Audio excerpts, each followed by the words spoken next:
Tobago Cache, Eastgate, Gulf City, and Port of Spain, and online at ticketpal.com. Get your tickets now and be a part of the magic. Do you have trouble getting a proper bowel movement every day? Or maybe you keep getting up all night to urinate? Constipation and frequent urination are two common problems I have helped many clients completely overcome. When I have constipation, and every day I'm going off good now. What is it you're not getting anymore? Well, I'm not urinating as much as before. To learn the secret of their success, join me, Brian Springer, this Monday at 1 p.m. right here on I-95.5 FM and hear their full testimonials and call 627-2640 or 682-8819 to book your Compass assessment now. Come closer, let me give you some love. This is more than jazz. This is Vibrations, the experience. Saturday, May 3rd, gates open from 5 p.m. We head to Sound Forge for culture, love, and artistry. Come and experience love and vibrations with Vaunted Bigford, Set my soul on fire. Freetown Collective, jam to the beats of Charlotte Bailey, Joshua Regrello, and Kute.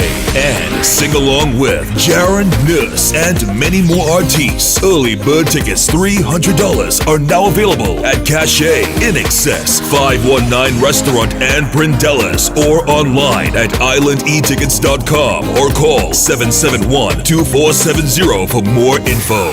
Come and feel the energy. Vibrations, the experience. Saturday, May 3rd, Sound Forge. See you there. Blessings on my nation. Join us this Sunday, April 13th for episode 14 of Eye on Dependency, where every life is a biography. Born, bred, and caked in Tobago, this son of the soil rose through the ranks of the Trinidad and Tobago Police Service to the position he now holds as Acting Commissioner. This Sunday on Eye on Dependency, Garth and Natasha welcome Acting Commissioner of Police, Junior Benjamin, to inform you, the citizens, about his tenure, achievements, challenges, and more importantly, his plans for the men and women of the TTPS and the citizens of Trinidad and Tobago. Listen live from 12:30 p.m. on I-95.5 FM or watch live on the Eye on Dependency Facebook page or YouTube channel. The Counter-Trafficking Unit, Ministry of National Security brings you Eye on Dependency. We don't just share stories, we change lives.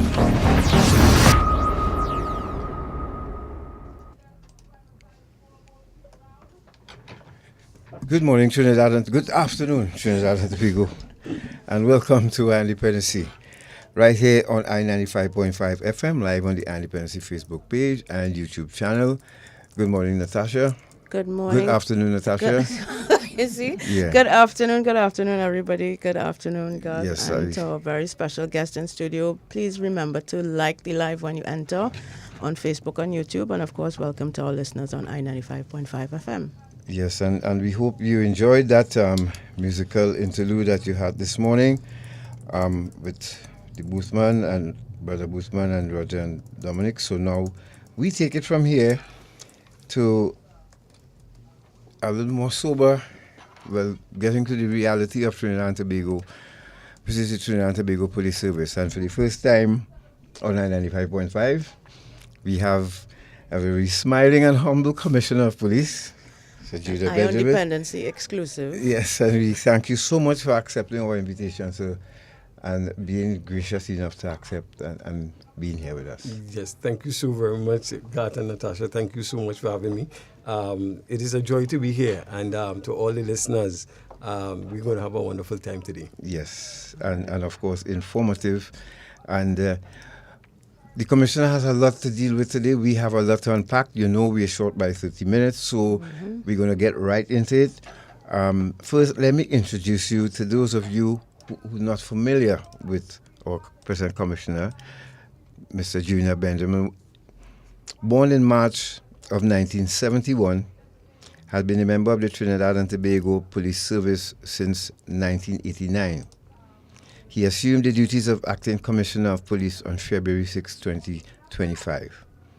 Acting Commissioner Benjamin is known as a man with a heart for youth. Challenged in his adolescent years, Junior adopted a motto which he often shares with others. It's not too late to change. It's not too late to learn. It's not too late to dream. These words epitomize the journey he took many years ago that has seen him, with God's grace, to where he is today. With 11 years spent as Special Reserve Officer and 25 years in the regular service, he has risen to the rank of Acting Commissioner of Police and is the first male polygraph examiner in Trinidad and Tobago Police Service. Between 2006 and 2024, Mr. Benjamin was promoted through the ranks within the police service and performed outstandingly. Mr. Benjamin also held the positions of Director of Northwest District Youth Ministries, National Youth Director TNT, and Northwest District Church Ministries.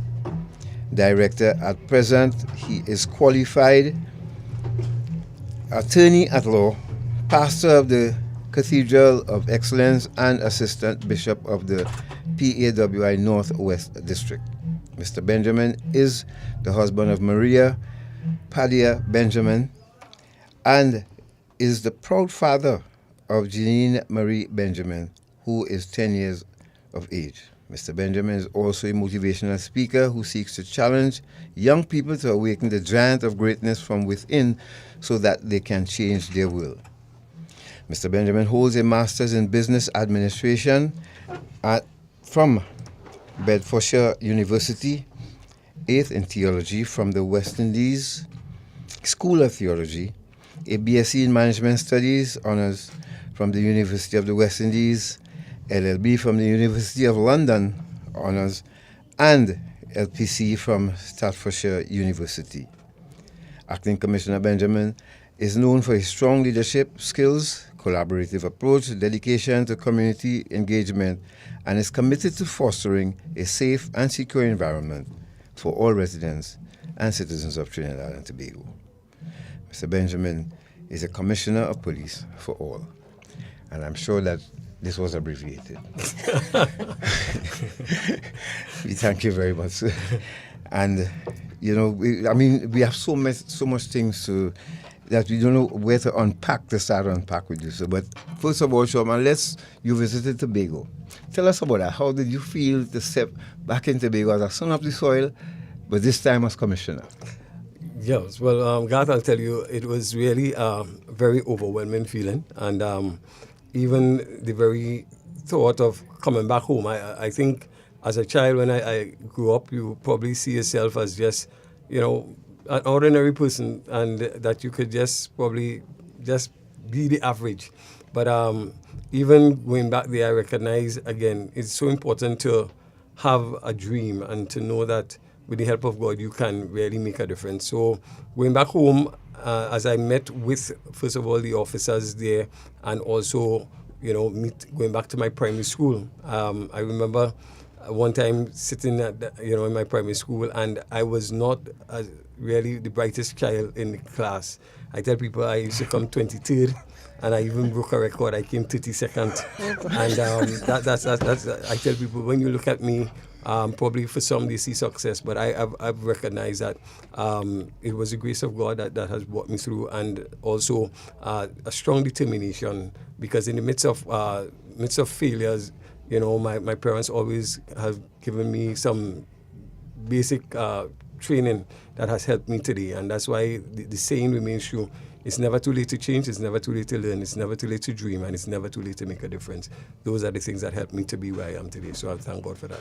Now, in the military, we refer to our Tobago comrades as country. Yeah, we said, country what happened, it was country. Yeah. You grew up at the time when Tobago was that sweet, loving, it is my burger proof then. Yeah. You know nothing about that. How do you feel now?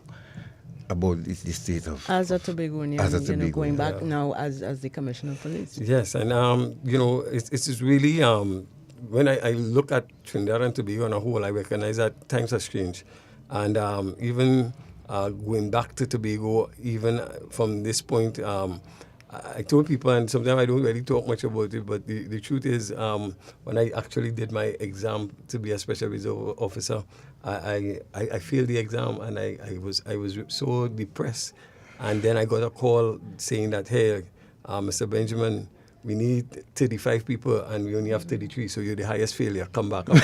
So imagine the highest failure is now going back to the same place in Tobago as the commissioner. It really shows you that life is not about how you start, but how you finish. And I am grateful because I really would like to be remembered as one that is able to encourage others, because a lot of people have encouraged me along the way. And this is a journey. It's not just about a destination, it's about a journey that for young people to understand, you don't get here overnight. It's a lot of hard work. It's about skill, it's about knowledge, but it's also about opportunities that you need to seize. And as you seize that opportunity with the help of God, you're able to make it one step at a time, and eventually the dreams come true. Your success story, sir? Well, thank God for That's that. what you call a success story. Absolutely. With examples of failure. And I mean, I hope it wasn't you came to the second order 31.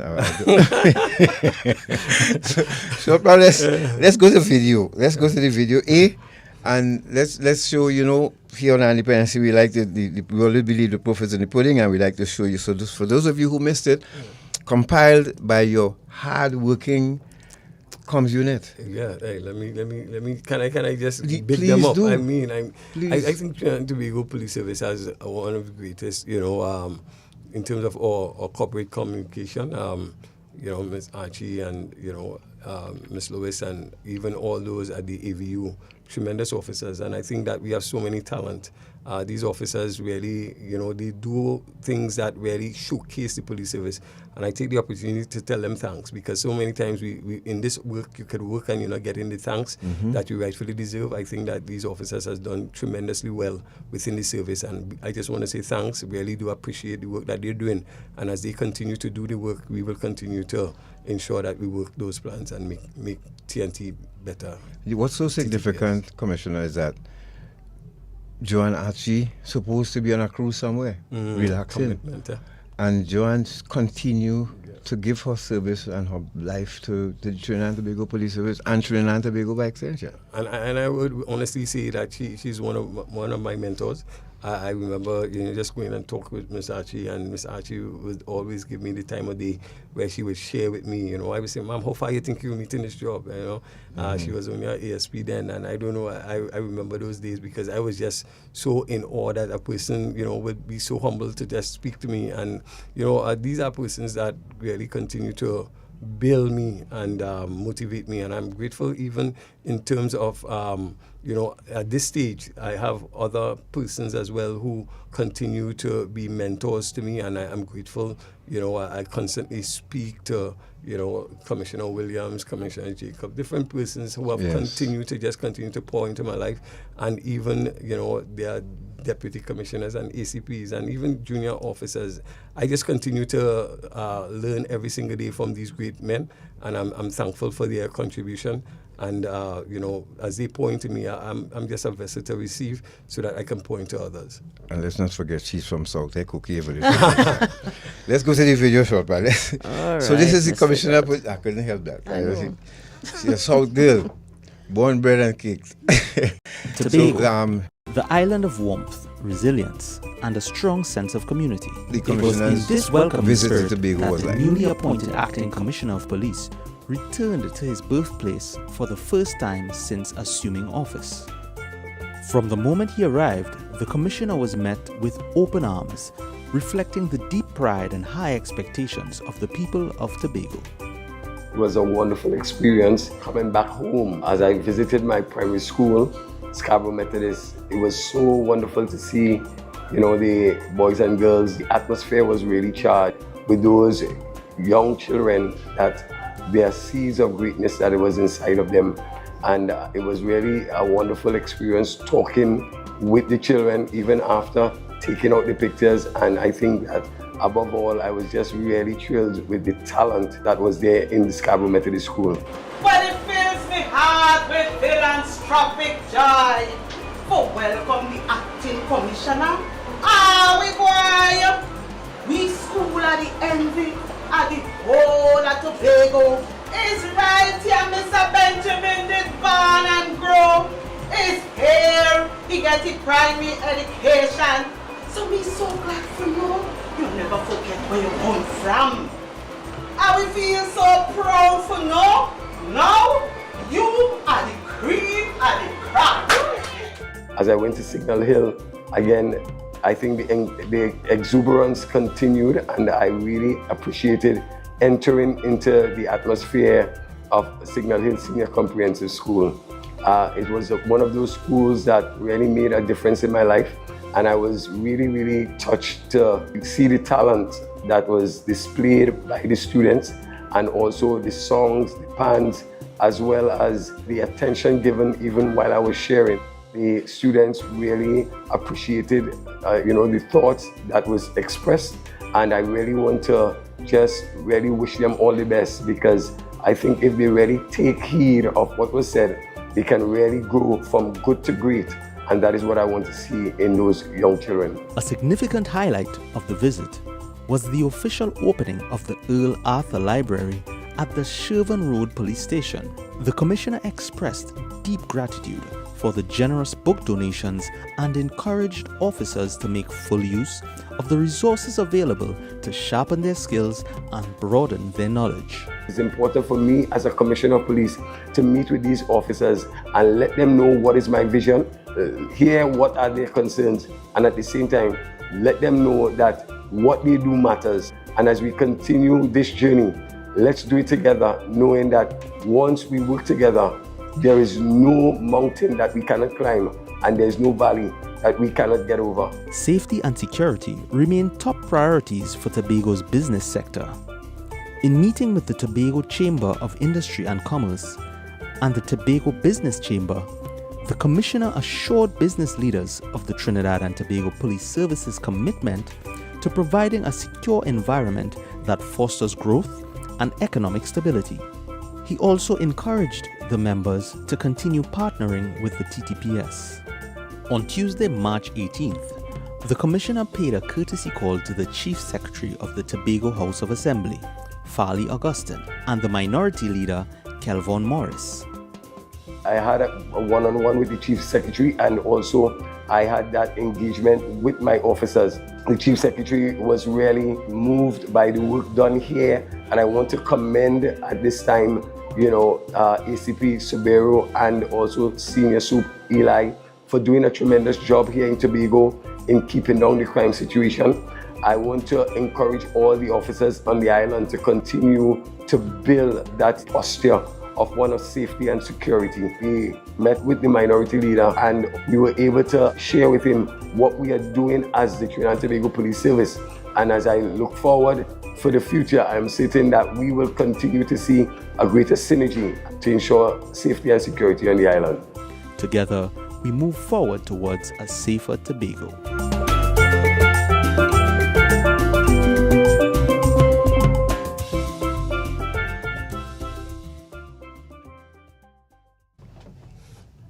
Wow. Really lovely Yes. video put together there by the TTPS Comms Unit, and we appreciate, I'm sure, all those persons and children that you spoke with and you met appreciated your presence and what you had to say to them. And we didn't get to hear what the exchange, but I'm sure they appreciate it. Yeah, I think I recognize the importance of really touching the hearts of the next generation. So many times we focus on, what is happening, but you see, we need to understand that if we can just change the next generation, we can change a whole nation. Yes. And therefore, that is important to me.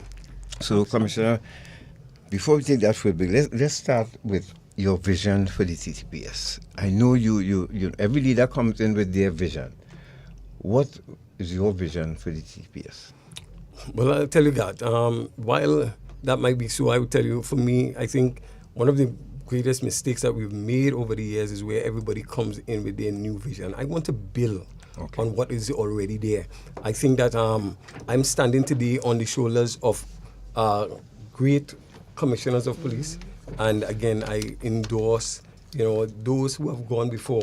All right, even those, the Commissioner Earl Christopher, and even, Commissioner Jacobs, and we go on and so on. All those, who have planted the seed. I am standing on those, on the shoulders of those persons, and therefore, for me, I would want to build on what was already there. So I'm not going to start anything new. I want to build on that, and therefore, you will find in my vision is to ensure as I build, one, to see that I deal with the whole idea of the officers. I want to see my officers, the interests of my officers, ensure that they have the necessary tools, equipment, the training, vehicles, etc. I want to ensure that they have that they could do the job. I want to make sure that there's a proper, performance appraisal system so that they can be appraised properly, so that we can give the quality service. We want to ensure that we give Trinidad and Tobago the quality service. I would want to see, again, in terms of the nation, we have a crime situation. I want to see a more robust, aggressive strategies put in place to have more police officers on the streets, and we are on the streets building that community engagement. So it is about people really wanting us to police them. So you want to build that level of legitimacy. So therefore, even the way that we are policing must be done that speaks to not just arbitrary policing, but it's what we call intelligence-led, evidence-based policing. So therefore, I want to see that come into fruition and operate at its optimal. I want to see that active directive patrol taking place so that people could really know that the police is there doing their job, and at the end, we can have a much better police service, as well as a country that is well policed and there is safety and security at its core. That's an interesting perspective, not to come in with your own ideas, but to build on what has gone before you.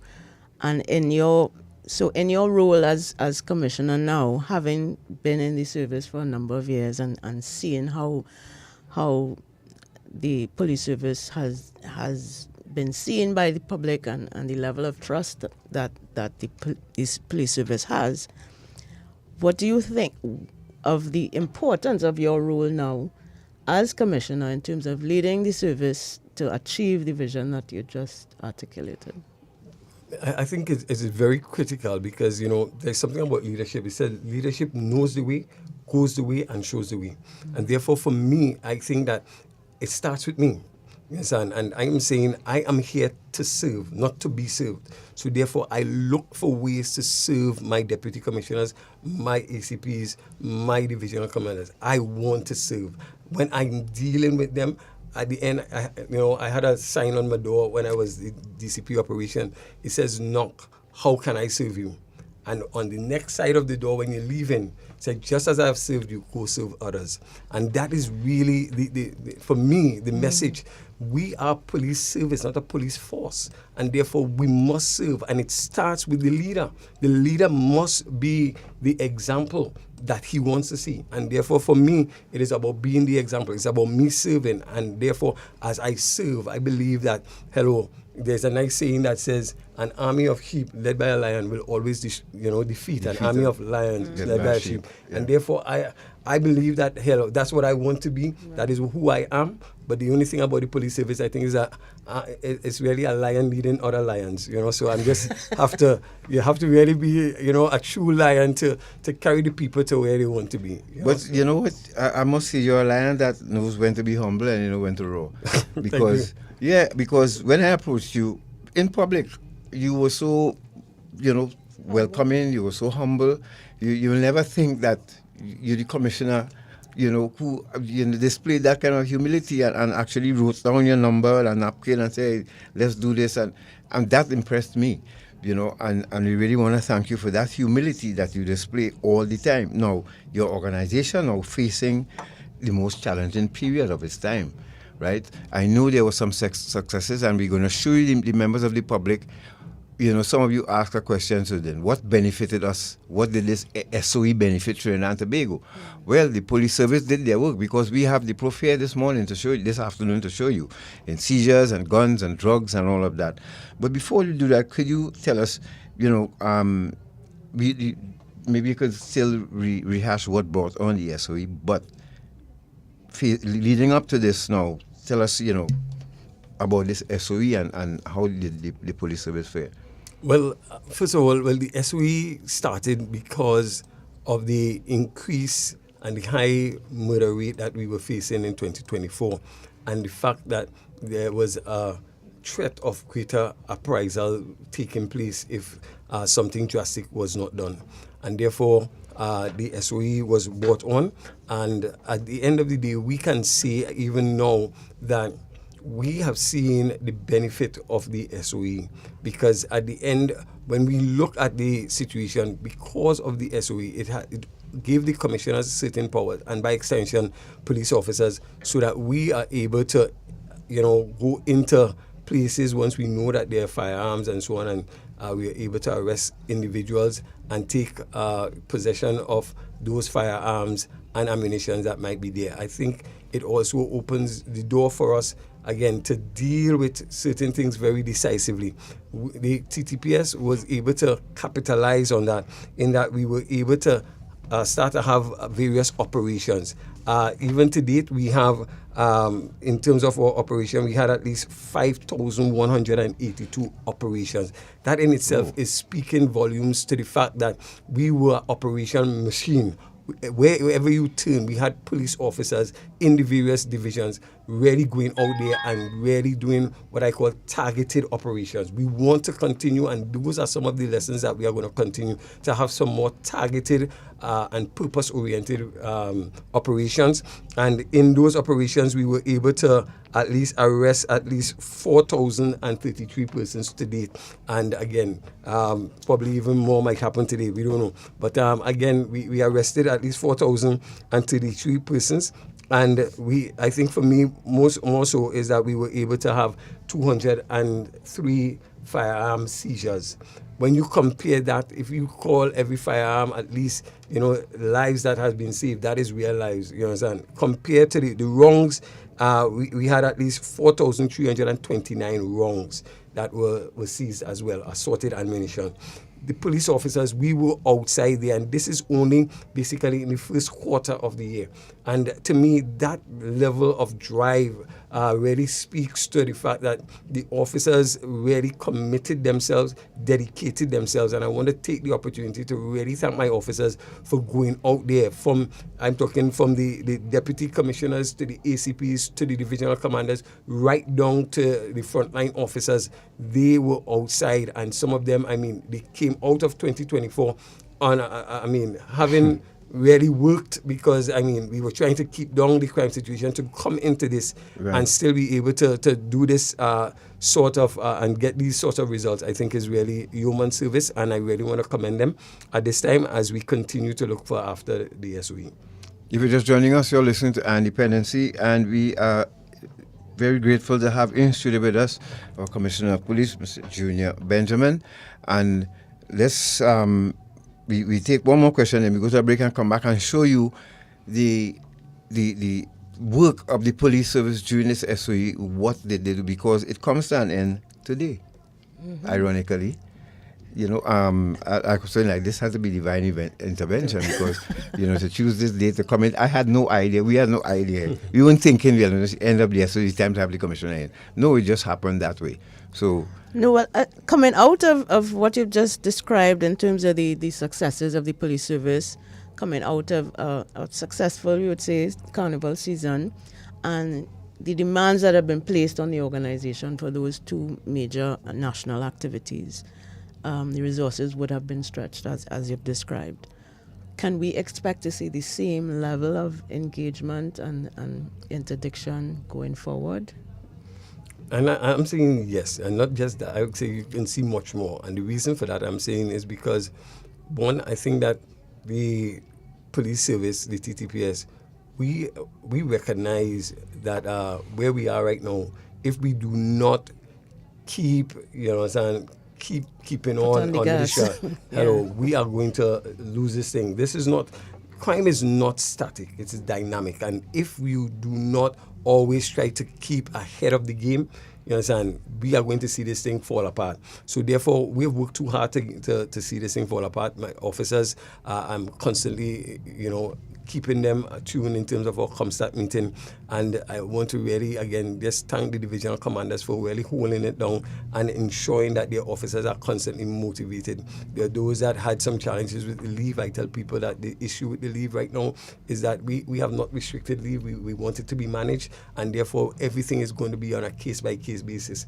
But we have to understand that the officers have been going, and they have been relentless in terms of their pursuits, and we appreciate that. We are going to support them, and we are going to work together as a team to ensure that we really, seek to build the momentum. I think when you have a momentum, you have to keep building on that momentum. And as we build on that momentum, we believe that it's going to continue to at least go in a positive direction as we seek to, again, celebrate the small wins. We are not saying that we are successful, but we are celebrating those small wins, and we are grateful as we continue to monitor and evaluate and assess where we are on a regular basis. Because I'm sure you saw the breaking news today that 11 of the detainees were handed over to the police.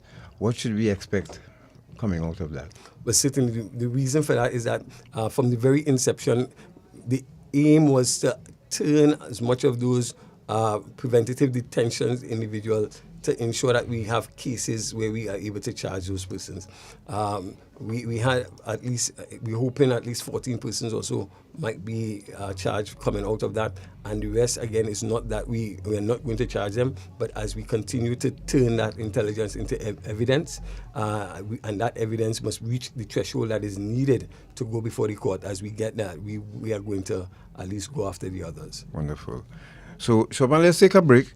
And when we return, because we have another set of police officers too who are working silently behind the scenes, that's the officers of the Counter-Trafficking Unit. And, of course, led by two former police officers themselves. That's right. Mr. Alan Miguel and Dave Marie Marshall. That's right. And they have their officers busy, just to be modest. Yes. But so let's go to a break, and when we return, we're going to show you the seizures, part of the successes of the SOE, and also we discuss now what can we expect from law enforcement moving forward. All right, so you're listening to Dependency. We'll be back. Yes, girl. Online here with this weirdo named Larry. I'm getting rid of him now.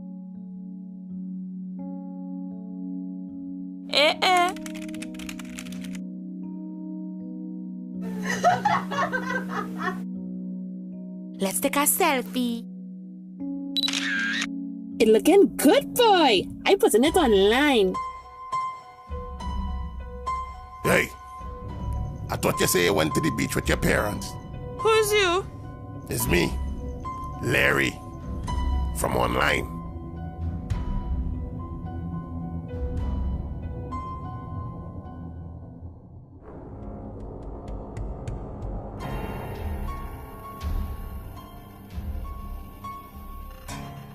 Hola, my name is Elena. Well, it's actually not my real name. You don't really care, do you? All you care about is once you pay your money to my boss that I look pretty, smell nice, smile for you, and let you have good time. Enjoying yourself and doing to me whatever you want to do for the money you paid. What you don't see or know is that I don't get any part of the money you paid. My boss takes all of it. I am forced to work, taking as many clients as my boss tells me to. I am beaten, made to take drugs, and I cannot leave this kind of work on my own. I am a victim of human trafficking. Please, por favor, help me.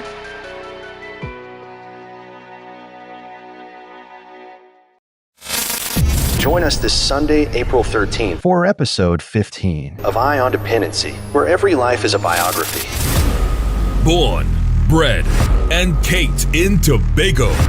This son of the soil rose through the ranks of the Trinidad and Tobago Police Service to the position he now holds as Acting Commissioner. This Sunday on Eye on Dependency, Garth and Natasha welcome Acting Commissioner of Police, Junior Benjamin, to inform you, the citizens, about his tenure, achievements, challenges, and more importantly, his plans for the men and women of the TTPS and the citizens of Trinidad and Tobago. Listen live from 12:30 p.m. on I-95.5 FM or watch live on the Eye on Dependency Facebook page or YouTube channel. The Counter-Trafficking Unit, Ministry of National Security brings you Eye on Dependency. We don't just share stories, we change lives.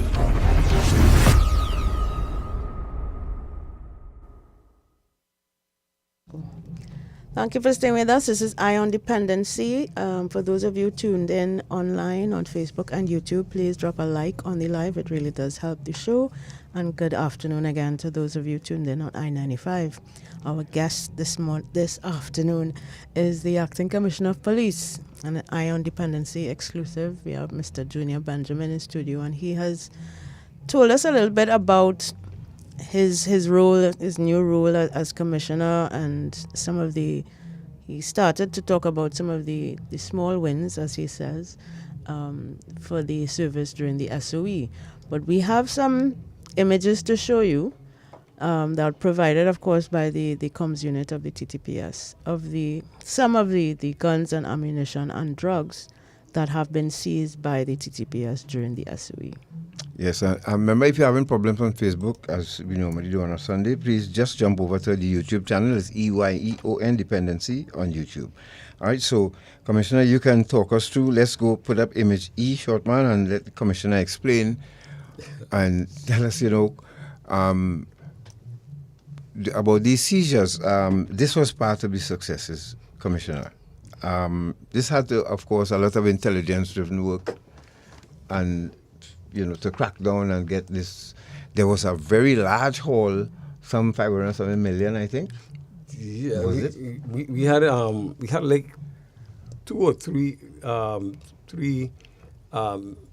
I would say large hauls in terms of drugs itself. Right. We would have had at least one where I think we had $245 million worth. This is what we're looking at here now? To say exactly which one, I cannot say. But this is a lot of drugs, Commissioner. I'm saying it's coming in, and these are coming in as a result of, again, persons recognizing that Trinidad and Tobago is a shipment point. Mm-hmm. And because it is, I think that we have to recognize that people are going to use Trinidad and Tobago as a means of getting those drugs to other places.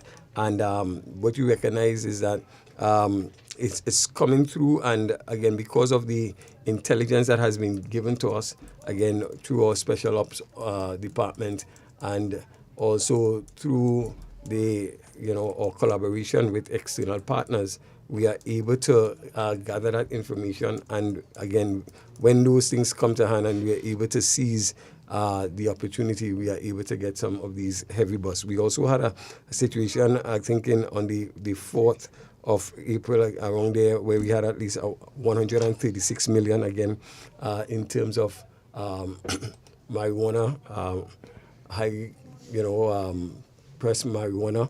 And that in itself, again, speaks to the fact that people are using Trinidad and Tobago as that transshipment point, but we will continue to seek to dismantle and disrupt the activities of these, what I call, transnational crime. Yeah. These syndicates that want to really use here, we are saying and sending a positive message to them that Trinidad and Tobago is not the place, it's a place that is out of bounds. So, Keep rolling it short, man. Sorry. We had that, and you would see as well, we had some good hauls as well. I think the traffic branch also, they were seeking to do their duty, the task force there, and was able to come up and with, again, over $1 million worth of marijuana that was seized in a vehicle. You understand? Yes, so yes. again, these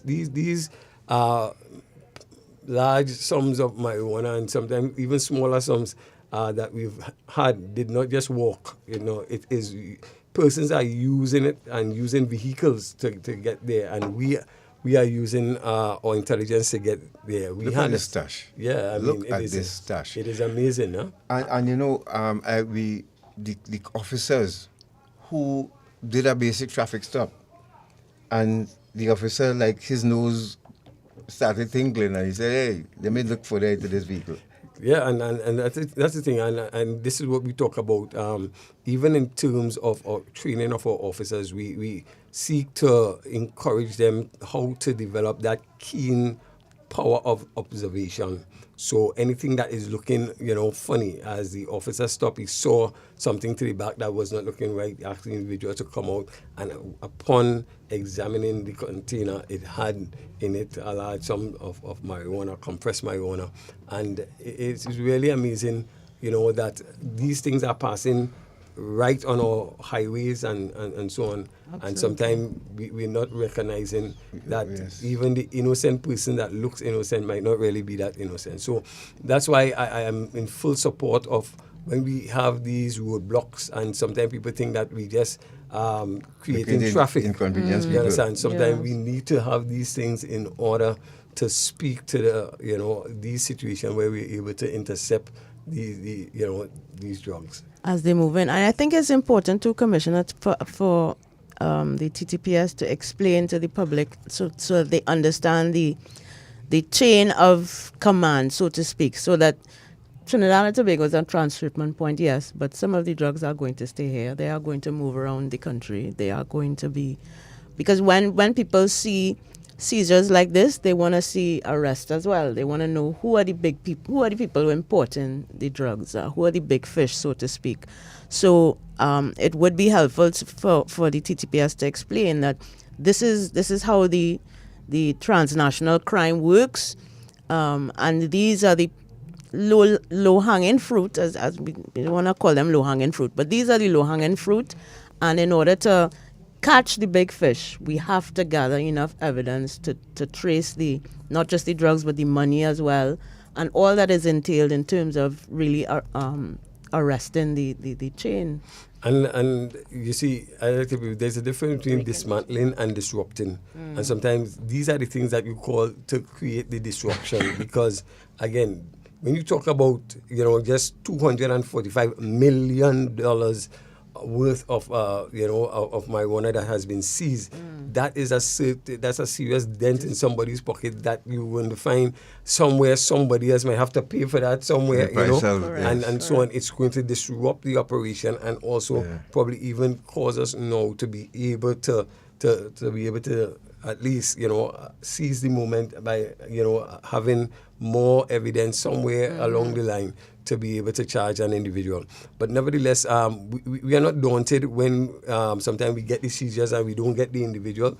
And even when these things happen, you recognize that we have the intelligence, and that is what we want to do. We want to ensure that we are intelligence driven. So once we are able to get the intelligence, I think is about having the systems in place so that we could continue to make Trinidad and Tobago safe again.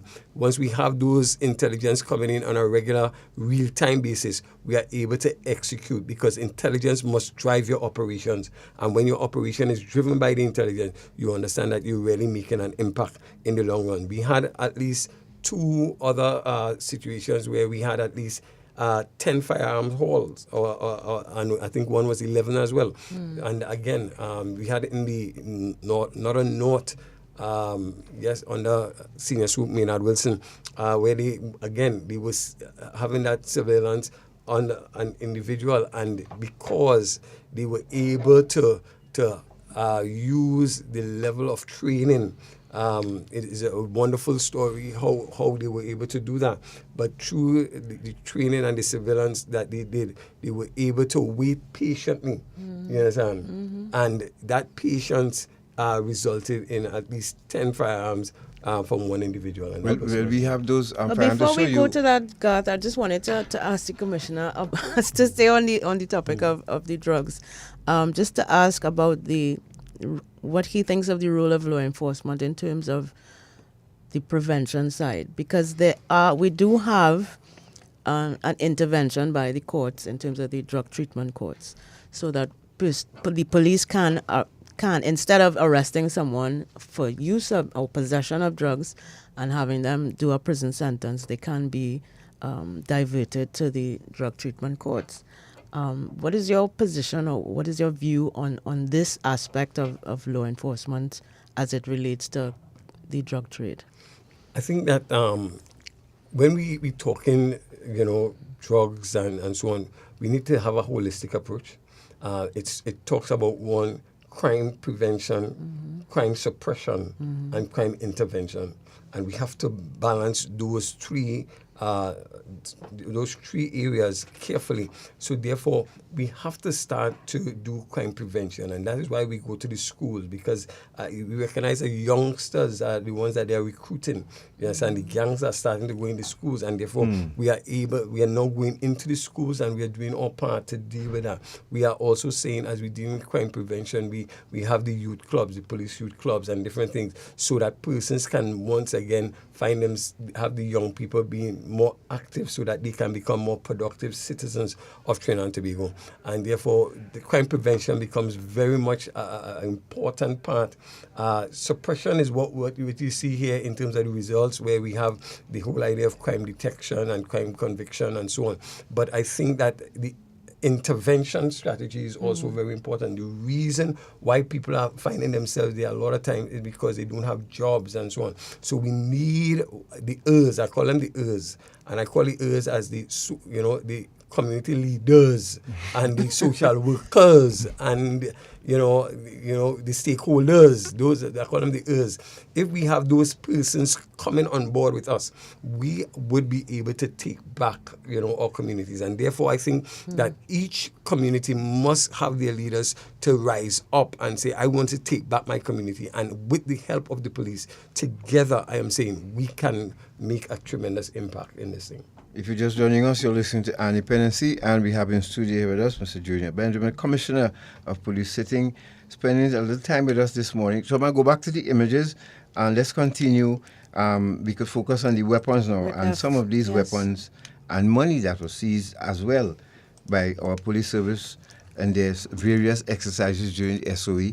And we must commend your men and women for we know there are some who continue to disappoint you as well. Before we go back to the images, how do you feel about that? Because I just saw some breaking news where another officer should be charged for another egregious crime. How does it feel sometimes, as a senior officer in the police service?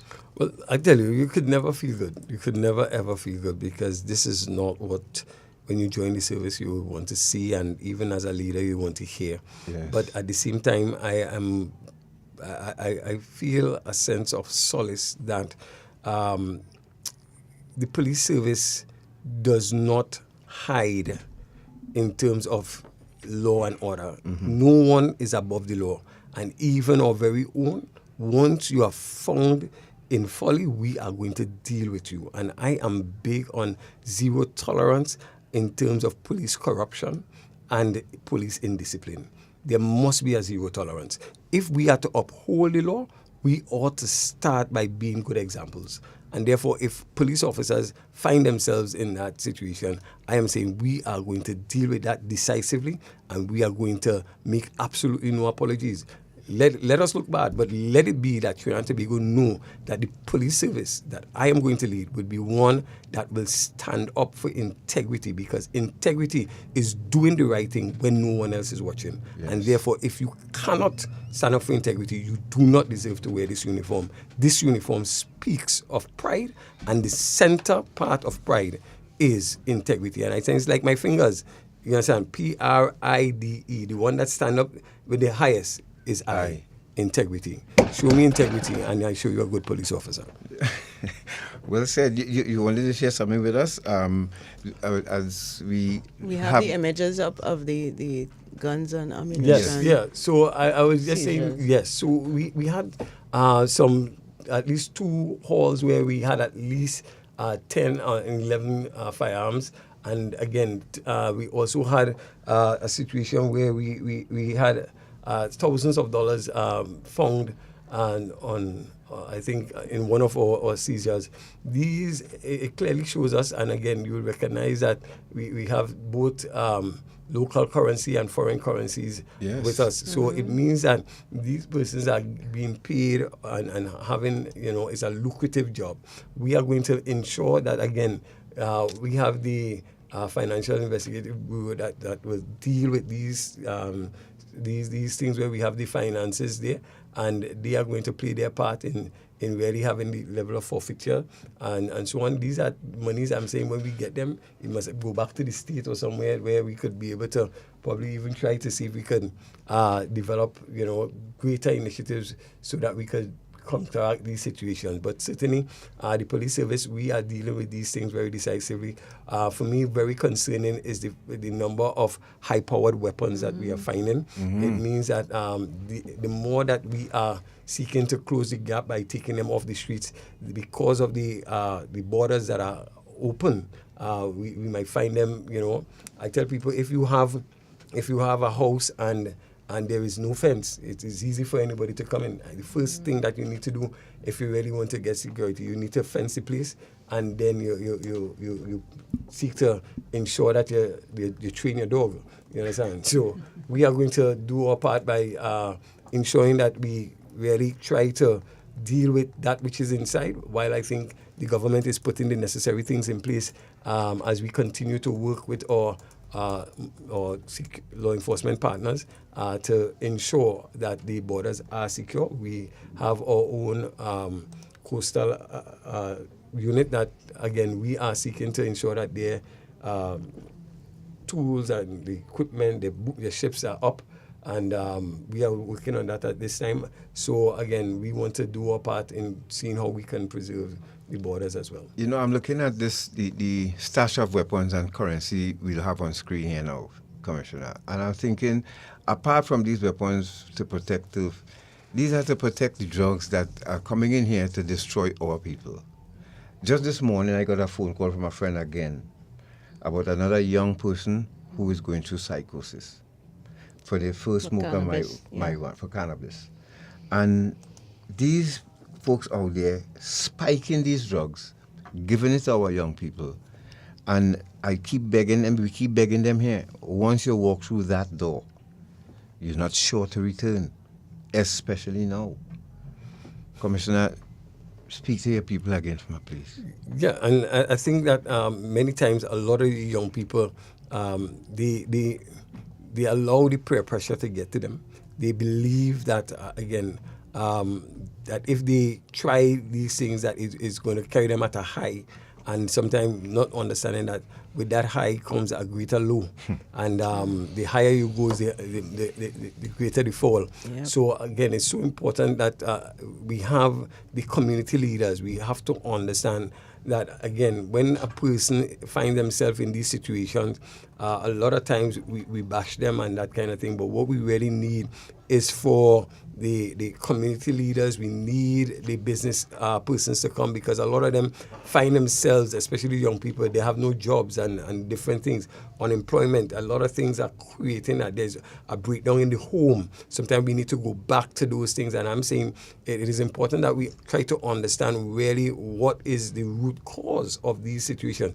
And if we don't seek to really hit these situations at the root cause, we are going to continue to just try to arrest persons and reduce crime, but we're just going to be dealing with the symptoms instead of dealing with the cause. So we really need to deal with that, and I think if we really get to the heart of the problem, because we will recognize that the heart of the problem is a problem of the heart.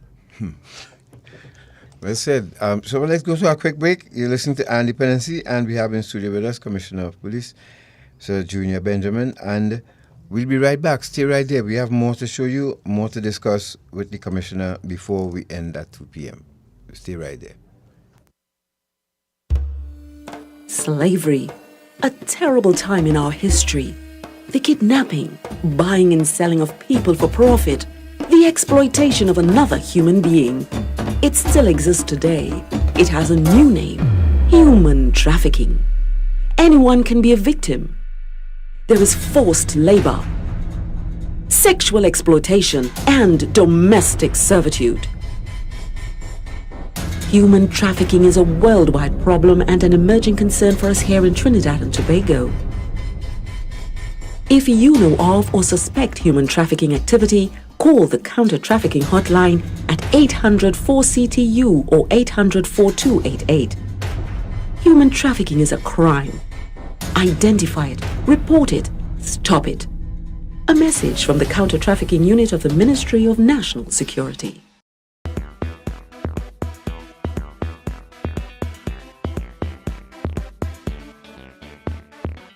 Ah boy. Feel like going out and buy myself a senorita tonight. Nah. You know you might be promoting slavery. Slavery? Mm-hmm. What you talking about? Hey, modern day slavery or human trafficking is just what some of these people just do. You know some of these women were tricked to come here?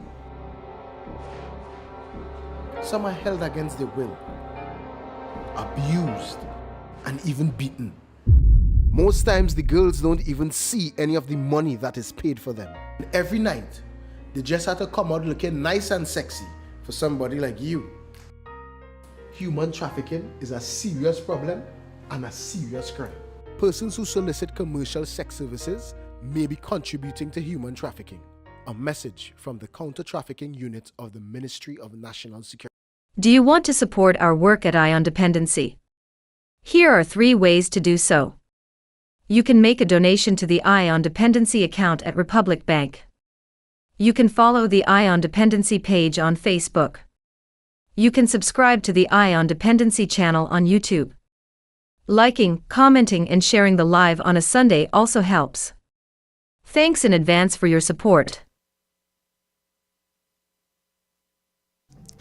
Thank you for staying with us. This is ION Dependency at new-ish time. We're in the afternoon, so it's a challenge for us to keep saying good afternoon.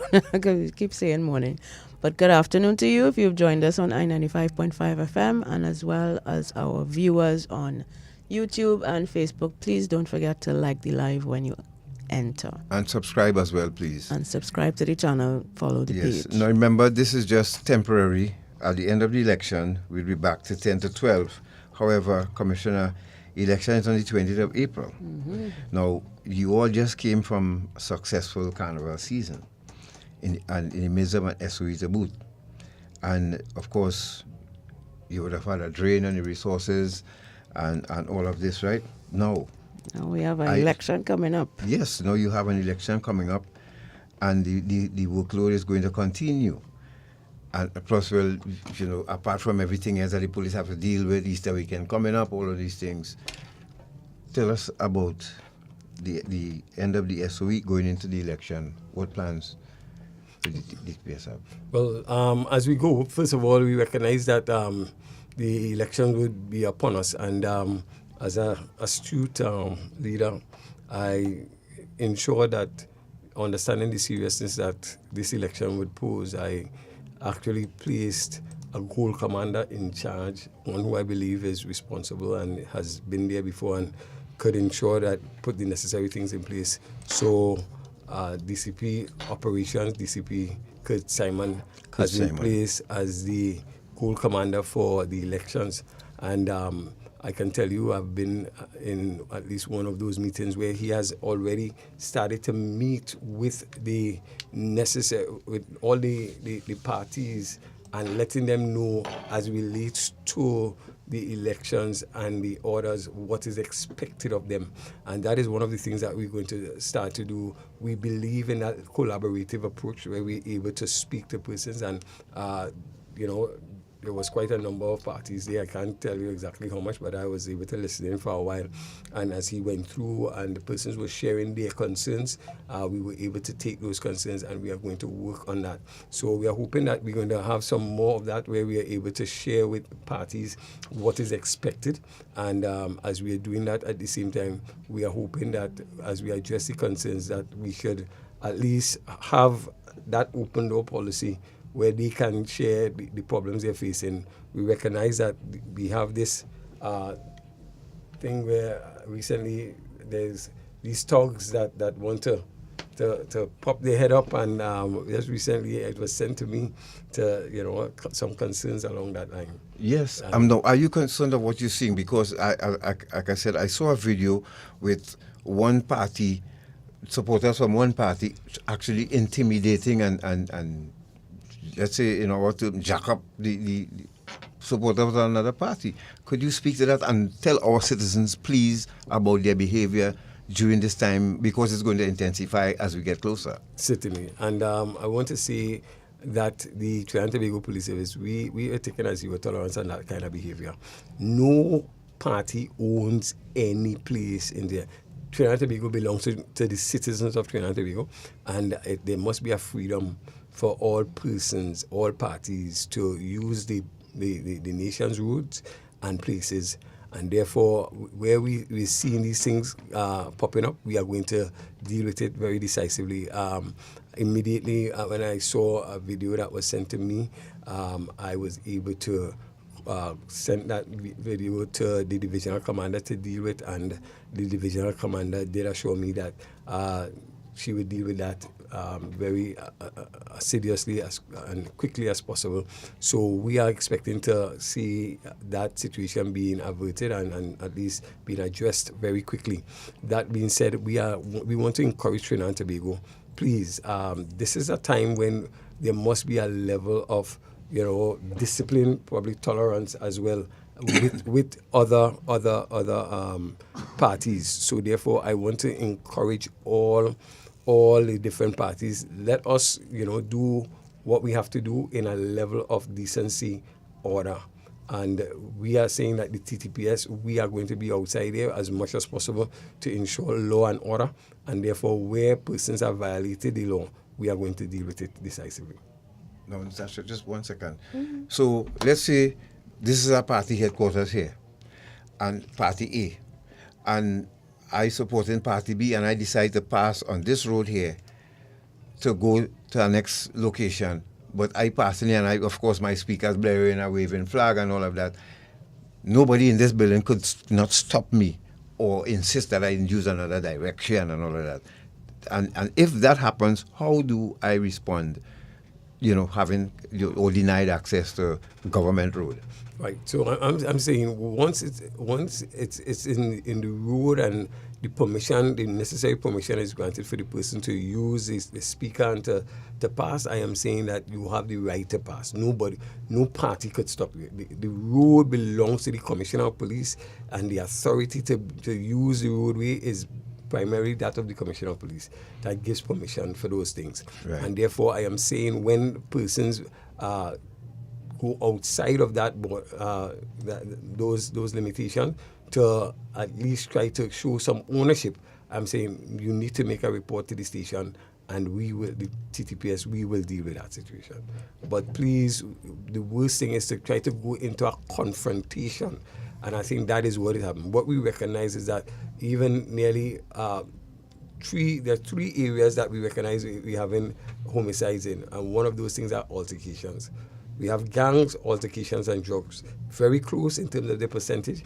And I'm saying sometimes what we find is that people go into altercation. Those altercations end up at somewhere somebody losing their life. And I'm saying we could walk away from those things. Let the police deal with it, and we could probably save lives in doing it. So let's try to be peacemakers, and let's just do what we have to do within the limits of the law. If you're just joining us, you're listening to Dependency, and we are speaking with Commissioner of Police Junior Benjamin in studio with us. And you just heard, and I hope you all will listen. Now, you spoke about, is it that we have lost our ability to reason and use intellect to solve problems? Because I'm seeing videos circulating here with adults engaging in some with cutlass, some with big stone and bottle. What is this, Commissioner, in your mind? Have you tried to study the behavior of our people today? Well, remember I started by a little earlier and said the heart of the problem is a problem of the heart. Yeah.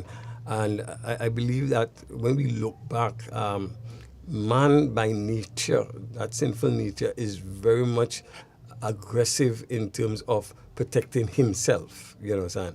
And therefore, there is that tendency, to always want to look out for me. And therefore, we don't recognize that really the key, really, in terms of changing, is understanding that we are called to look out for others. And therefore, when we understand that, I think that unless we change the way, when we change the way we look at things, the things we look at change. So I see life, from that standpoint, that I am here not just to see about myself. When I drive, I don't just drive for me. I drive for somebody else. And therefore, once we start to look out for others, even as a nation, we are going to see that we're going to be a much better nation, because we have to start to stop seeing ourselves as the center of it all. It's all about others. You might laugh at this question, right? But did you? I know you seem like in the psychology. Did you ever do a study on TDA motor cars? And the people that drive them.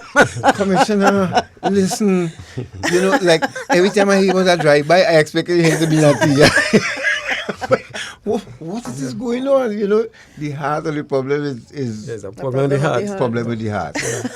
Something in that, Tida. Something about this car, boy, corrupting people's hearts. But we want to, since we are finishing off at 2, we want to address another issue, guys, if I may, that we have spoken about at length on this program, and that is police-involved shootings. The body cams is one issue, but the other one is what happens when the police shoot and injure someone who they either in pursuit of or not. When they shoot someone, what happens? What is supposed to happen? We believe that the police should seek the intervention of emergency medical technicians instead of taking up the person, putting them in the back of a jeep and taking them to hospital. No, Natasha, Commissioner, let me just go back a bit. It's our dream. Natasha forgot to start with that. Yes. It's our dream. And we have a video to show you, Commissioner. We know that this one, you don't even have to answer right away, but Joanne could tell you and other commissioners could tell you, we have been speaking about this for quite a while. I discussed it at length with Mr. Philbert and Mr. Jacob and all the others. And it's also intertwined with the body cam issue. But yes. It's separate but related. So we're just going to show you something quickly. It's just about 2 minutes where SWAT officers in the US shot someone. But listen to the language and what they said in the end just before the video stopped. What they said, how they dealt with it. And this is our dream for our police service. So that way, everybody, when you hear a report of a shooting, we know what happened and it's not hidden from the public. And there'll be no doubt that your police officers did a righteous and justified shooting, right? So this one is on us, but it's our dream. So, Shoban, let's go to that video. Video B, please. B, please. And let's show the commissioner he's willing to do. So let's go to There's a disclaimer at the top. Right? Okay. What you trying to kill me? Dude, show me your hands right now. Pull your hand out of your. I swear to God, pull your. Shots fired. Shots fired. Dennis in a second. Get medic, don't move. Don't move. He's engaged someone. They shot him. Now look what happens. Listen to what happens after that. Don't move. He's got 33 right there. 33 in his head. No, it's a walkie-talkie, but there's 33s right here. Don't you move or you're gonna get shot. Okay? All right. Got it. Yep. That's him. Somebody get out of here. Get us a medic. Alright, on your belly. Alright. You got cuffs? I got cuffs. There you go, thanks, brother. We'll get you help, okay? No, I know, but we can't allow that. Alright.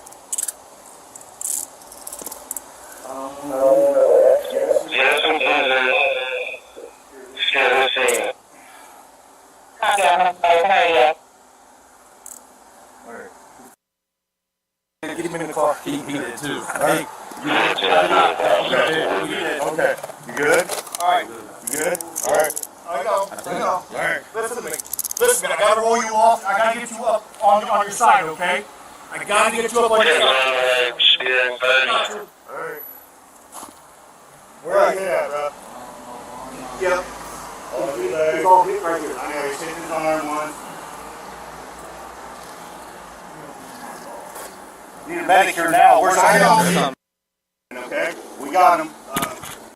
Come on. Right. So the last thing we heard is the medic. And we've seen it in all of them, whether it's the UK, US, or Canada. We would like for our officers to graduate to that level, Commissioner. How do you feel? Because you see everything here is captured on body cam, right? Whether the shooting was justified or not, this was in fact, just as background, this was in fact someone, a suspect that they were looking for who had committed a crime. They confronted him, shot him, but still, even in that moment, still were concerned for his safety and want to keep him alive, instead of, doing what we have seen far too often in Trinidad and Tobago. How do you feel, sir? Yeah, and let me just say that certainly that is what we would want to see. All right. Certainly from that picture, I saw absolutely no high-powered weapons. Mm-hmm. And I'm saying what we face here are persons with high-powered weapons. Right. You understand? And I'm just saying that as much as when you think about America and that kind of thing, because of the years of training and the different things, the situation, I'm saying, even though it is not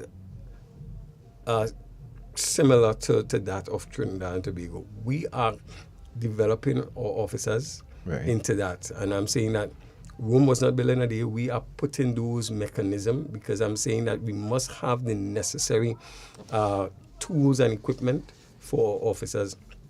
I'm saying we must train them to use those so it becomes second nature. Right. And therefore, this is where we want to be. And therefore, it is our intention. And that's why we encourage our officers, once you have the body cam, you need to use it. But the reality is that we need to have enough so that the officers can use it. Notwithstanding, I am saying that the idea of the medics is going to be good. However, the question is, how long does a medic take? You understand? Because you can leave a person there and the person bleeds to death. Mm-hmm. You understand? Again, if you sit down to wait for the medic and say, okay, let me wait for the medic, you and all might die because, again, sometimes we do not have medics that are able to meet there in such a quick time. And therefore, sometimes if you don't take yourself and rush yourself or rush the individual to the hospital, they might not even, they might or might not make it sometime. So I'm just saying that there are a lot of different situations, but we would want to reach to that place that all the different arms work together to ensure a proper functional system that will ensure that if someone is hurt, that they can receive the necessary medical assistance as quick as possible, all right? And we would also want to see the police operate in such a way that, again, with the body cam, we recognize it has the ability to ensure what we call, organization liability, so that we can ensure that persons, we don't make the organization liable. It also take away the whole idea of civilian complaints, and that kind of thing. There are different benefits that come from it, and we want to encourage our officers to use it. So certainly we are in total support of it, but we need to make sure that it is something that we have enough of, and therefore it is also part and parcel of the tool of trade where it is, an officer knows to put it on. Like second nature, you understand. So do you envision, because I know I've been a recruit myself, and they are, at the start of the training, you are issued with certain items. Do you envision that even from recruit training, your officers can actually have, just as they get a pistol, their rifle, a body camera as well, so that they can start training with that? So as you said, when they dress for work, it become like second nature to put that on as well. Yeah, and I think that is the intention. That is the intention in the long run to get us there. Right. And even as we continue, we are actually training the recruits about in terms of the body cam. We are seeking to get these high-powered body cams that would not be, even when a person might forget to put it on, that from the control room you're able to put it on. Right. So there are different things that we're doing, and it is part and parcel of the police service seeking to ensure that we build that level of procedural justice, so that a person could feel that whatever is happening, that they are being treated fair, even as when they are arrested and all these things. Well said, Commissioner, and thank you very much for responding to that. We know it was on the trot, but you responded well, and we thank you for indulging us. Certainly. Now, is there anything else before you wrap up? Because we wonder, as I told you about your CTU officers. Someone you could put up image C for me quickly, so that we can tell you the Hi, the I'm work. Chris Hoff, and this is the Radical Therapist. Don't mind that you're not 8 years hearing them, ago. but you're seeing them, and there are communities that are benefiting from their work. Yes. And Commissioner, we just want to. This is once just one again, of them. Yes, thank you for your support for this unit as well, and Yes. the authorized officers that you have working with them too.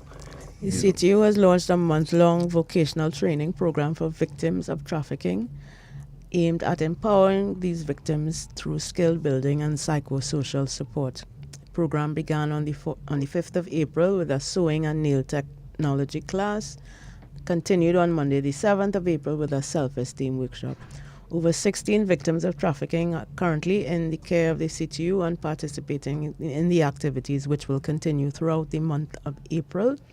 This impactful initiative is being delivered in partnership with the Women-Owned Media Education Network, or WOMEN, and is generously sponsored by the International Organization for Migration, IOM. It aims to equip participants with both practical and personal development skills to aid in their recovery and reintegration. And the initiative forms part of the CTU's ongoing commitment to victim care, one of the core pillars of its mandate. So there's your director, Mr. Miguel, and the people that they are training. So once again, congratulations to the counter-trafficking unit on your Indeed. continued work. Any thoughts on the unit, sir? Let me just say a whole lot of applause from my side in terms of the counter-trafficking unit, Mr. Miguel, and and all those who are working across. They're doing a tremendous job, and we want to continue to see how we could continue to work with them and to ensure that we can really make this work one that is not just a flagship one that we Trinidad and Tobago must see, because this is vital in order for us to really crack down on the whole idea of the trafficking of individuals.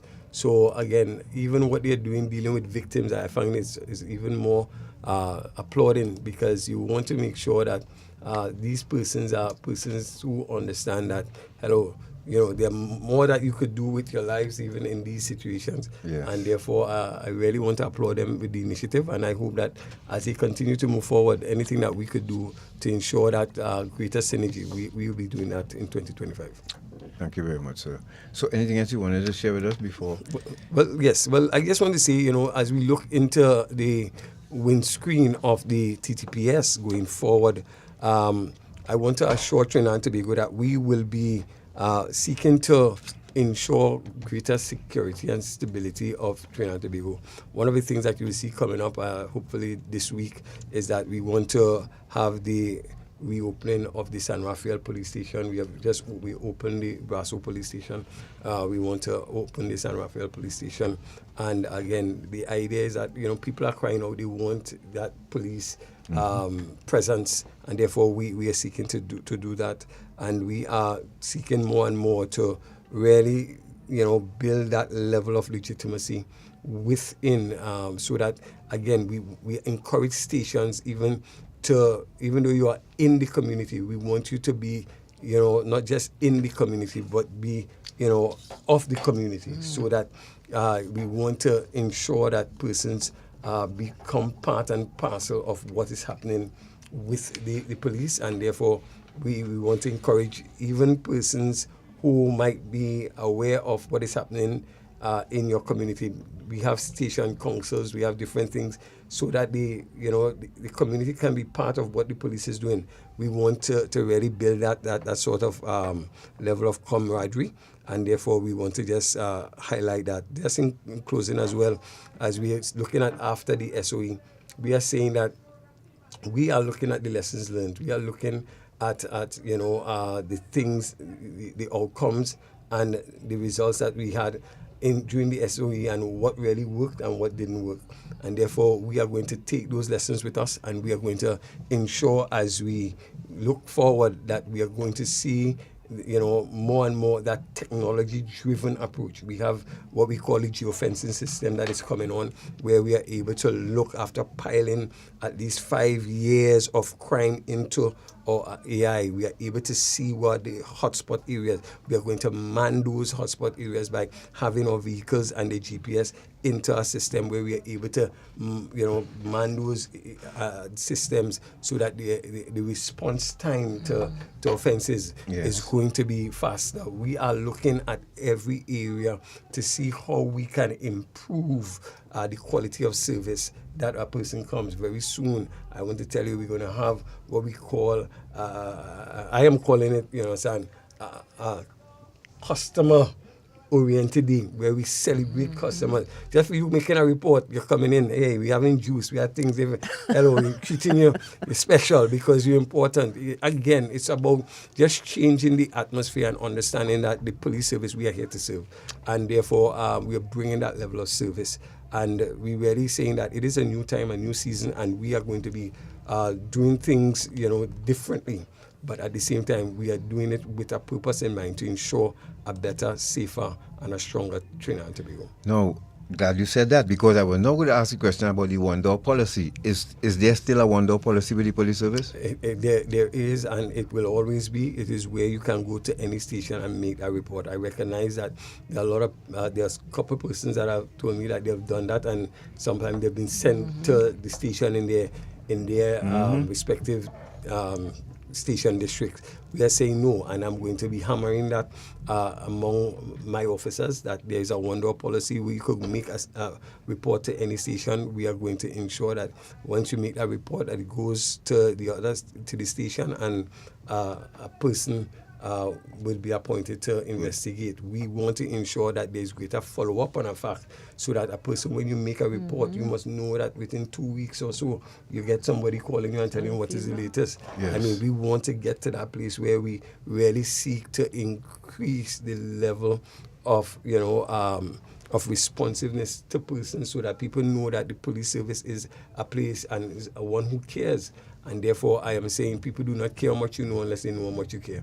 So we want to really, really change the face of policing, to really bring out that part of policing, that your police officers must be a caring police officer in the community. So Arlene Jack on YouTube says, special afternoon to my classmate of Scarborough Secondary School and Signet Hill Comprehensive School. Congrats. May God's guidance remain with you. From Arlene and Arlene Jack. Thank you. And thank you, Arlene. Commissioner, please enforce the Loitering Act and check on these young men. This is from Dominique Taylor now. Please check on these young men and women in San Juan and El Socorro division that are at the corners every day between the hours of 5:45 p.m. and 3 a.m. Wow. So there's some loitering that I've seen police officers though round up school children. You stand up waiting on a special maxi, get in this maxi and go to school, my please. Yes. I've seen especially women police officers do it, and we want to thank them for that continued looking out for our children, especially, So thank you all very much for your comments, and we say going to Miss Joanne Archie once again and your comms unit. Well done. Keep up the great work, all that you all have been doing. You willing to take some calls, sir? Yes, certainly. Right. Shortman put up image. Yes, Anastasia is here with us. She's Yes. just being quiet today, but image D. Yesterday, my bat celebrated 43 years. And 43 anniversary of our Tetron Barracks, and we want to thank Colonel Charles and the CDS for, of course, allowing us the opportunity because we saw it as a privilege to go back to where we all met and started our career. And so we were there yesterday, and these are some of the images that we took of the men who gathered.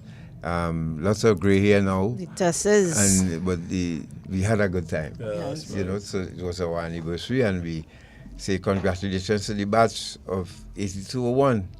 Congratulations to you guys, you know, and let me just say, you know, especially when we have persons who have served, you know, sometimes, you know, I think that we don't give sometimes the kudos that they deserve, but we really do thank, you know, those officers who have served both in the, you know, the Trinidad and Tobago Defense Force and the police service and all even the prison service, you know, you all set the groundwork for where we are today, you know. And it is really, really good to see that you all keep that level of camaraderie. In fact, I want to commend you. I find you all looking well fit, man. You all you understand? You look like you all could go again, you know, but really good. And I really, really, really want to commend you all at this time. 43 years, well done. Yes, thank you very much, sir. So let's take a call, 622-3937. Good morning. Good afternoon. Morning, God. Morning, God. Good afternoon. Good afternoon. Sorry, good afternoon. Oh gosh. Yes. Good afternoon. And to the commissioner, my question is, when it says you all will get serious with these body cams, if I'm leading an organization, nobody can dance around me or butterfly around me when instructions are given. There have been too much whimsical and whimsical excuses by senior police officers in wearing the body cams. Leadership, as you say, starts with setting the example. And as long as police officers keep dancing and making excuses about wearing the body cams, because it's about accountability for both sides. And as long as they continue, the excuses continue to be being made, the trust and confidence, trust within the public and the police service will continue to wane. That's my question. When will you all get serious about it and stop making excuses? Where anybody cams? Thank you very much, caller. We'll take another one. We'll record that question. And hello, good afternoon. Gentle people, good afternoon. Good afternoon.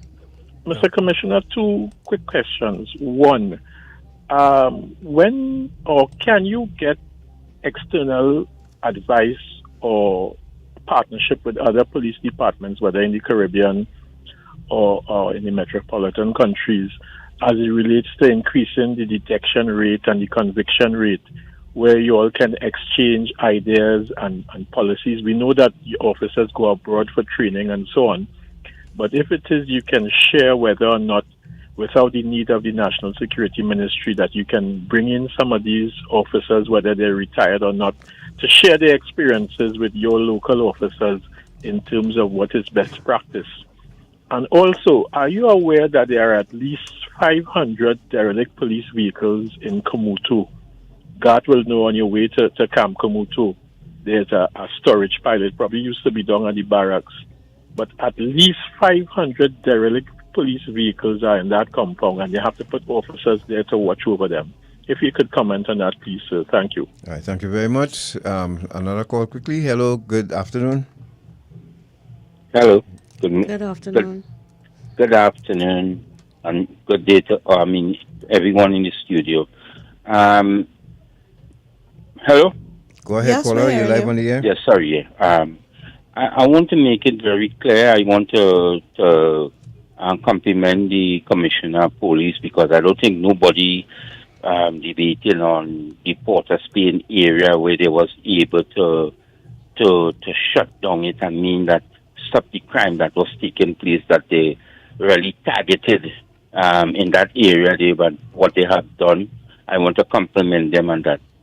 And certain areas I are well aware, because I is one way that go in the community and tell people to stay away from crime. But I just want to tell the Commissioner, in your office, we need to have a more communication with people operating, because we have sent emails, because we want to continue going to the community and asking the youth to stay away from crime. And when we send email to your office, not even to say that you all received the mail or didn't receive it, or based on you all read it and you all don't want no part with us. Because when you see these things happen, we had meet with all the commissioners and tell them our plans in reference to going to the community and discouraging the youths to be in a life of crime, and not just doing that alone, but sending them direction where they could get help from different government organizations. Where could So do you help want them. to identify the organization you're speaking of, so the I commissioner am. can... My name is Alan Pedersen. I'm the president of the Trinidad and Tobago Scrap Iron Association. All right, sir. Thank you.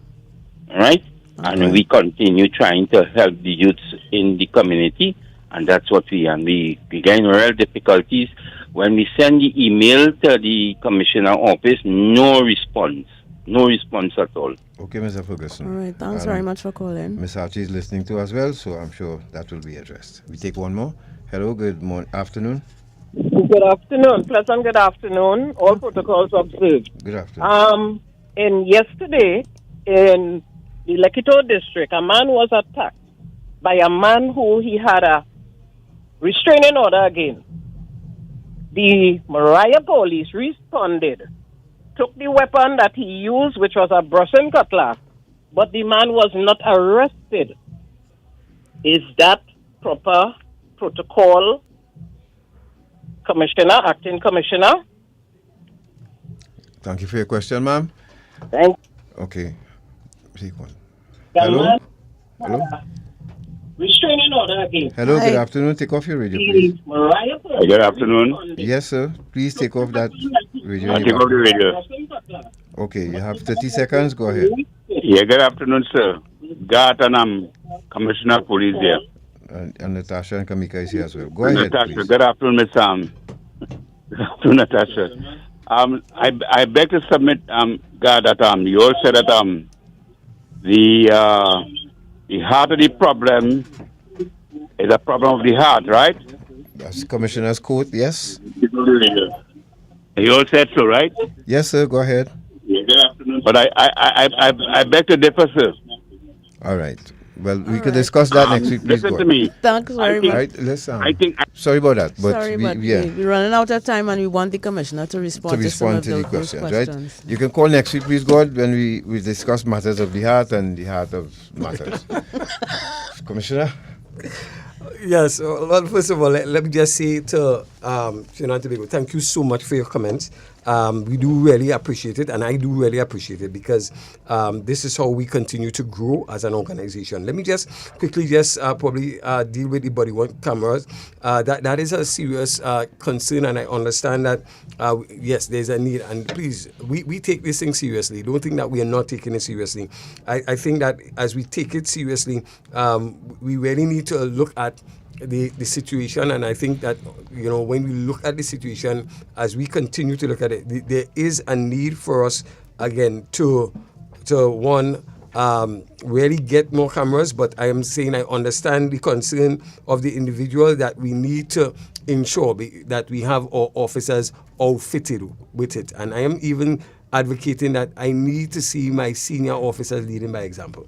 Right. If we're going outside there, let us put it on as well. So I try to put it on when I'm going out, especially on the patrols, so that I have. But the reason, if we start to do that, we want to make sure that it's the areas that need it that must wear it. Because we have few, we have to make sure that the areas, the task force, the different patrols, they are the one. We have even gone further where we have even mandated them that it's not just about having it, but having it on, because we want to check the usage and all these things. So we have put those things in place, and we are hoping to see an improvement even as we move forward in 2025.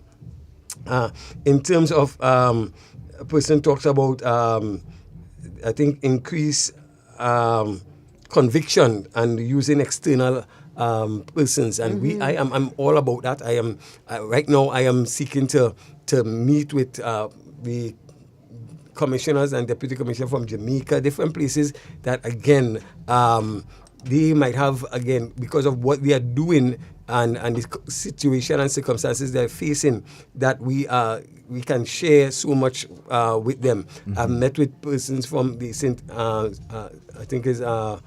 Kitts and Nevis and so forth. So I am really opening up my mind to meeting with both regional and international partners to see how we can collaborate and how we can work together. Even recently, we had a meeting with the U.S. ambassador or Charge d'affaires, yes. right? And that person, we were able to even talk a bit about how we can have those relations. So those are things that are on the drawing board, all right? In terms of, I think someone talked about the Port of Spain area and the crimes that we've seen reduced there, and that is really one of the ways in which we're seeking to disrupt the crime situation. Clearly, we've seen over more than a 50% decrease in the crime situation there. So that is something that we want to continue to do, and I want to commend the senior superintendent and also all his officers for really pushing and all the other agencies that are working in the Port of Spain area to make that happen. The lyric vehicles, somebody make mention of that. Yes. And let me just say the challenge about that is that in the past, you could have just probably have an auction and get rid of those vehicles. Now we have what we call the OPR. The procurement. Right? Yes, business. right? Yes. So yes. because of that now, you must go through a proper procedure. You must have a disposal committee and all the different things. So we have put that in place. We have liaised with the OPR to work with us to see how we can get that done. And we are hoping even before this year that we will be able to, again, not just get those vehicles moved, but also put a proper system in place that will deal with both the procurement and the disposal of vehicles on a more timely and regular basis. But that is something that we are working on even as we speak. I think someone also talked about the whole idea of the emails. Let me apologize. I mean, that is something that I think is very rude if we have not responded. We are going to look into that, and therefore I can assure you that if I can just know, I'm hoping that they're using the right email, by the way. Yes. Because if you use the wrong email, certainly you will not be able to respond. But we are hoping that once it is the right email, that I'm going to look into it to ensure that there is a level of response. And last but not least, the person with Lekato and that situation with the cutlass, I think that is rather unfortunate. That is something I will certainly look into to see exactly what really transpired there. But I mean, something like that, that is not the response that I'm expecting. But nevertheless, we will continue to be guided. I will look into it, and certainly if I can get on to the individual, I will, after looking into it, I probably would call and let them know what is happening in relation to that. Commissioner, there are citizens in this country who want to speak to the commissioner. Yeah. We did it already with Mr. Jacob, where he came in with Ms. Archie and they sat and they just took calls for a whole hour. I think they say the proof is in the pudding. Yeah, man. Would you be willing to do that at some point? Let's say after. I'm a commissioner for all. Any way that I can. I'm here to hear the good, bad, and everything else. Yes. And the idea is that I am here to serve. And Trinidad and Tobago, every person, and I'm saying even the person that I lock up and is in the prison, in the cell. I am their commissioner. I have to ensure that they are being treated right. So everybody, every creed and race, I am here as their commissioner, and I'm here to serve, and I am do anything to ensure that service is done.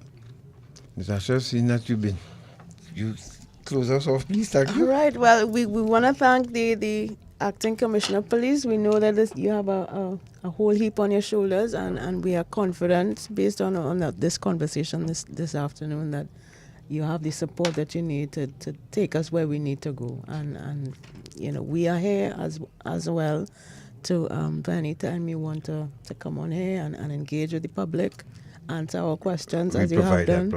We'll provide that platform for you. So thank you again, sir. Thank you. And let me just say, you all keep up the good job. I mean, even persons in my church is saying, hey, I'm listening to you today.